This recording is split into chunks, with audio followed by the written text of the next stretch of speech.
for the Miller 8426 or the Miller 8387, I've got good news.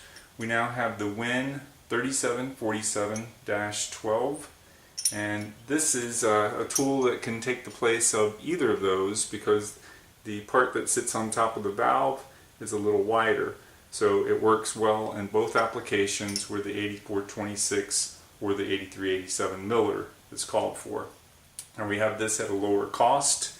We also have another tool that has the rocker arm attachment, and it has both. You're able to switch it out simply with the wing nut there and the bolt, and be able to use this tool for either purpose, either the valve spring compressor or rocker arm, and obviously at a lower cost because it is aftermarket.